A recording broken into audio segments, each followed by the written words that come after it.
Bienvenue sur Africa 24 dans cette nouvelle édition du 12-15. Voici les titres de l'actualité. La République démocratique du Congo reçoit un appui financier de plus de 84 millions de dollars de la part de la Banque africaine de développement, des fonds qui serviront à lutter contre le travail des enfants dans les mines de cobalt. L'Ouganda se maintient à la première place de terre d'asile en Afrique. Les habitants locaux posent des actes solidaires en mettant à la disposition des réfugiés quelques parcelles de terre afin d'y cultiver du riz. Et à la rencontre du Sénégalais Babacar Mbaye Diop, auteur du livre critique de la notion d'art africain, un essai dans lequel il fait une lecture singulière de la création artistique africaine à travers les époques. La contestation se poursuit au Soudan, 12 jours après la destitution du président Omar el-Béchir par l'armée.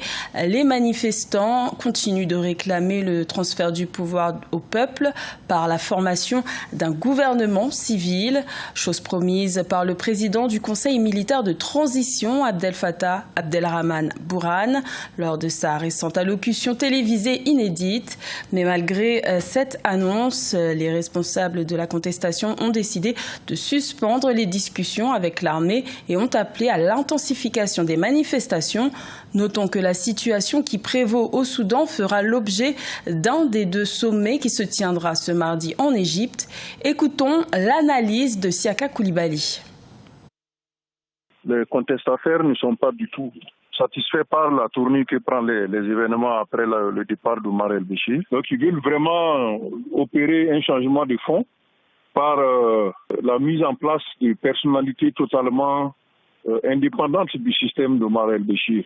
Je pense que c'est pour cette raison que la contestation continue, malgré que Béchir soit parti du pouvoir. On a vu ailleurs où le peuple a fait une entière confiance aux dirigeants de la transition, comme au Burkina Faso. Cela a entraîné pas mal de difficultés par la suite. Donc ici, je crois que cela à éclairer les peuples algériens et soudanais dans la conduite donc de ce changement de régime-là. Également dans l'actualité, un dialogue social de plusieurs jours s'ouvre ce mardi 23 avril au Gabon. Une initiative lancée par le Premier ministre Julien Kogé Békalé dans le but de créer un consensus national sur la cure d'austérité envisagée par le gouvernement gabonais. Des discussions par lesquelles le gouvernement tentera de faire accepter les mesures d'austérité adoptées pour réduire le train de vie de l'État.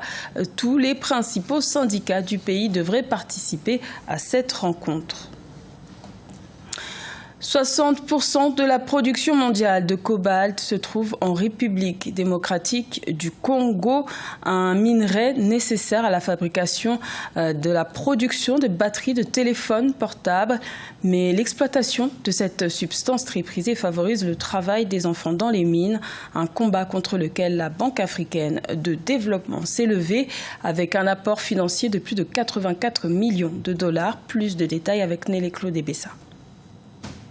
La Banque africaine de développement redonne le sourire aux enfants travaillant dans les mines de cobalt en République démocratique du Congo. En effet, l'institution a octroyé 84,36 millions de dollars en faveur du projet d'appui au bien-être alternatif des enfants et jeunes impliqués dans la chaîne d'approvisionnement du cobalt. Dans le détail, le dit projet sera exécuté sur une période allant de 2019 à 2021. Il prévoit de construire, réhabiliter et équiper des écoles et centres de rattrapage scolaire en dotant d'activités parascolaires attractives pour les enfants, notamment les aires de jeux et de loisirs, les cantines scolaires. La réinsertion sociale de ces enfants, combinée à la reconversion socio-économique de leurs parents et d'autres jeunes dans le secteur agricole, devrait s'avérer une approche durable pour résoudre le problème du travail des enfants dans les mines en République démocratique du Congo. Selon l'approche d'intervention du projet, l'insertion scolaire de ces enfants sera combinée à une prise en charge nutritionnelle, psychosanitaire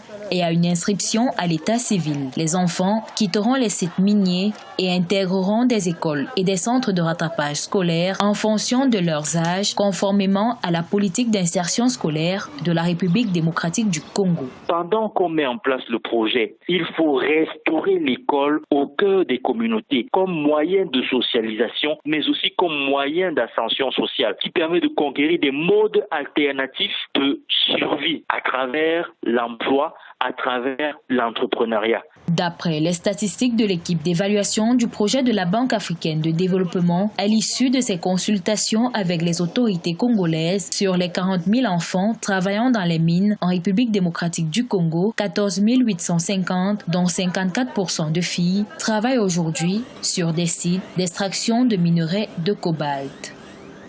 Le riz pourrait bien être le grain qui fait tourner la machine de la solidarité. En Ouganda, les réfugiés et les agriculteurs locaux sont réunis autour d'un programme qui vise à promouvoir la production du riz dans ce pays qui est la première terre d'asile en Afrique. Maria Madramé. L'Ouganda, terre d'accueil des réfugiés, cas unique, paradis selon certains exilés, le pays garantit aux migrants, notamment sud-soudanais, la liberté de circulation, mais aussi des parcelles de terre. Ici, à Oligi, dans ce camp situé dans le nord de l'Ouganda, cette terre n'est pas la sienne, mais le riz qui y germe lui appartient.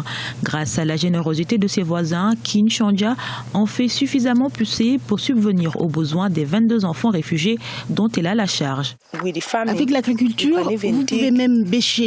Vous pouvez même semer des légumes verts pour pouvoir les manger, ce qui signifie que lorsque vous êtes autonome, vous pouvez tout faire vous-même. Alors que des vagues de violence touchent son pays qu'elle a quitté au début des années 1990, Kinshanja a accueilli des enfants réfugiés dans sa ferme.